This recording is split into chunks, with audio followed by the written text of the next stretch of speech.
It was a populist budget to boost the farmers, but was there enough in there for businesses? It's also a strategy shift that would boost the ruling party in the coming state, but will it disappoint investors? Also in the programme, millions of workers in China are set to lose their jobs. It's a very high price to pay for rebalancing the economy, and we'll all bring you lots from the markets as well. Europe has already opened just a little bit lower. Plus, would you put your money in a bank with no branches, relying solely on a mobile app? Well, the latest breed of so-called challenger banks promises to disrupt the world of high street banking. We're going to ask the boss of a new app bank just how. And do get in touch with us about the stories we're covering today. You know how to join in the debate? Just use the hashtag BBC BizLive.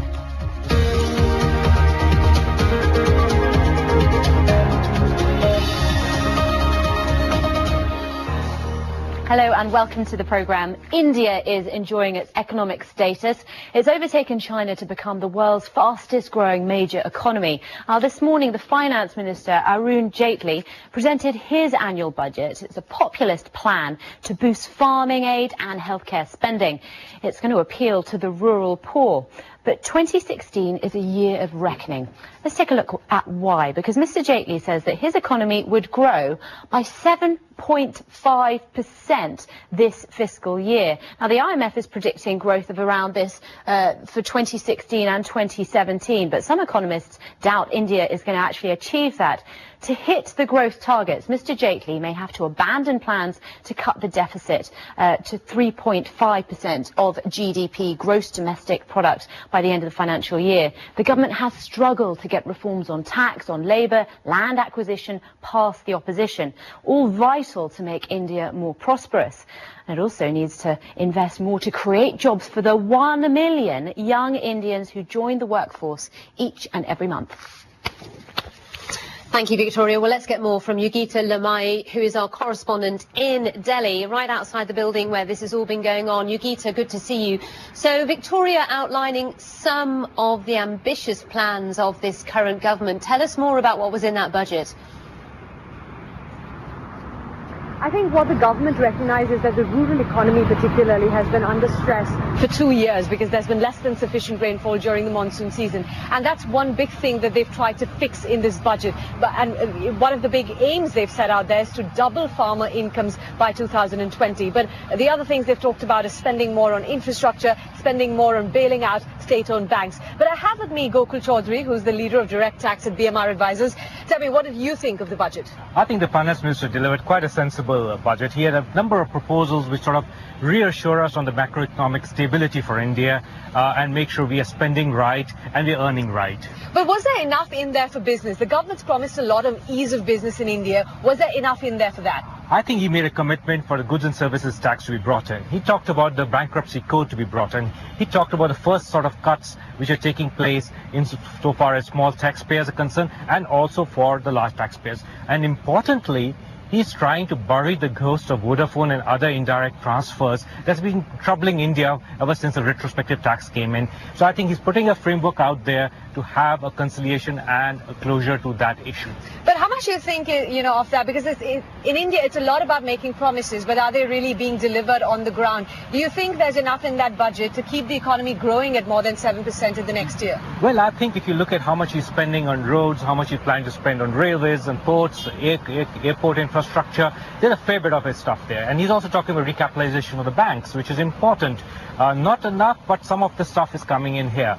I think it's a sensible package that he's putting out, which should keep us on the growth trajectory. They have talked a lot about spending more money on infrastructure in the agricultural sector, try to help startups by giving them some tax exemptions. That's a lot of spending. Did you hear enough about how they're going to make money? Well, I think on making the money, he's shied away from trying to increase the tax rates at this point of time, specifically indirect tax rates. There's a lot of concern, really sort of up the service tax rate by 2 percentage points. I think he is held back on that. I think he has also made it very clear that he's going to stick to the fiscal deficit targets that have been set for him. So I think he's quite confident that there is going to be sufficient buoyancy in the economy, and there's going to be sufficient amount of headroom that he'll have on tax collections. And of course, let's not forget, he's hoping that the oil subsidy burden continues to work in his favor. Certainly, I mean, that is one thing they counted on, not, for the budget for the year past, but also in the year coming ahead, that if oil prices remain low, that will be a big boon for India because it's got a huge oil import bill. All right, thank you. For now, Yugita Lamai, who is right outside where it's all happening, and she's there throughout the day. She's tweeting, she's posting, so do take a look at our website for more information. Yeah.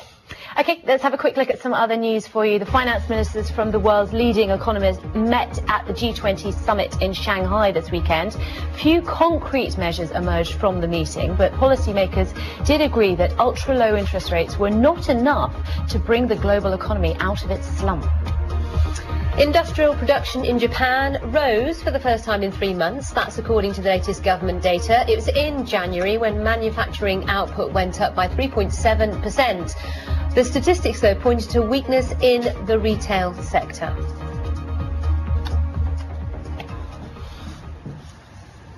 As ever, it's the economics dominating, isn't it, with a lot of these countries, how they are faring at the moment. And that's certainly the case with some of the news out of Germany today. Exactly. Again, talking about retail, this is the retail sales figures coming out of Germany, helping to grow some of the expectations about how the economy is going to do. Remember, it is Europe's largest economy, and we have seen exports slow. So there has been a little bit of concern as to where the driver of growth will come from. But it's something we're seeing across the Eurozone. We're seeing retail sales being quite strong. OK, so in Germany, retail sales grew by 0.7% month on month in January. We shall discuss those issues a bit later, but let's return to China, because it's expecting to lay off millions of workers in the coal and steel sectors to tackle massive industrial oversupply. Yeah, this comes as the G20 ministers, the finance ministers and the central bankers were promising to do more to revive the global economy. They were meeting in Shanghai. Ali Moore is in Singapore for us. Let's start, shall we, with what's going on with China. Announcements that we're going to see massive job cuts. It's a huge price to pay. Look, it is a huge price to pay, Victoria, and in fact the numbers that we saw today were actually the first time that we got some very specific numbers from China's government. It's reported they're going to lay off around 1.8 million workers in the coal and the steel sectors, and there's no time frame for that, but that's as China really tries to cut back on oversupply in its industrial sectors. You talked about the G20 there, of course, the finance ministers, they were meeting in Shanghai. They did promise to do more, but I have to say when it comes to China, it wasn't a very convincing sell for investors. Today, Shanghai dropped nearly 3%. Earlier in the day, it hit a 15-month low, and that's saying something for Shanghai. Shenzhen fell 5%, more than 5%. And so while we didn't really expect the G20 to boost markets, there was this distinct lack of any detail or coordinated plan that might have given some confidence about future growth. Ali, we're going to leave it there, but yeah, those Chinese stock markets really making a pretty sour start to the week. Any lack of really good news from the G20 means we're seeing more volatility, more investors looking for safer places to put their money. So the traditional safe havens of gold and the yen, for example, are stronger, and look what that did to the Nikkei, down about 1% as a result. This is how things are opening up across Europe. As you can see, the FTSE down 0.6%, the DAX in Frankfurt down by a similar amount, and also the CAC 40 pretty much equal. Let's have a quick listen from Michelle Fleury about what's going to be making the headlines in the US today. A busy week ahead, even with fourth quarter earnings season winding down. The campaigns are moving into high gear as the focus of the US presidential election turns to Super Tuesday. That's the day in the election cycle when Democrats and Republicans hold the most primary votes on one day. For economists, some more traditional fare in the shape of the latest manufacturing data for February, the strong dollar, low commodity prices and weak demand continue to weigh on the sector. And still hungry for another glimpse at the health of the US economy? Well, you won't have to wait too long. The other big economic report this week is this Friday's monthly US jobs report. The numbers are expected to show more hiring gains, while the pace of hourly wage growth may slow slightly.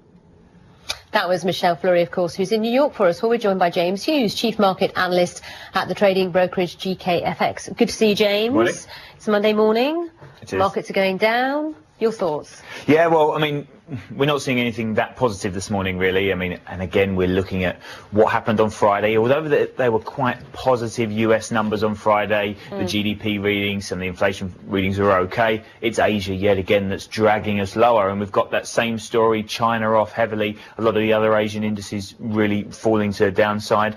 And when that happens, we get that really risk-off morning, if you like, which means everything is really dragging itself down. Disappointment out there that central bankers didn't come up with some kind of corporate idea to boost the global economy. I think that's the point. I think that the G20 is usually a political thing, even when it's finance ministers meeting, and it all tends to be a lot of hot air with nothing else really coming out around it. So it's interesting. We always build ourselves up. We always say, well, we could see something, and then we're always surprised when nothing actually happens on the back end of it. And of course, that then drags the markets down a little bit. Speaking of sort of more concrete things coming out, we've got some data on the Eurozone coming out in about an hour's time. How important is that going to be as a sort of a signal for sort of stimulus measures that we might see next month from the ECB? I mean, it is key. The inflation figure is always key, and especially for the Eurozone, because we've got all these measures put in by Mario Draghi at the moment, which really aren't showing any signs of life at all. And the key thing he wants to move is growth and inflation back to positives. And of course, what's in place at the moment isn't working, so it looks like we're going to have to wait for another meeting for him to yet again pile more stimulus into the economy, just to see if it's going to work. Just to keep his head above water.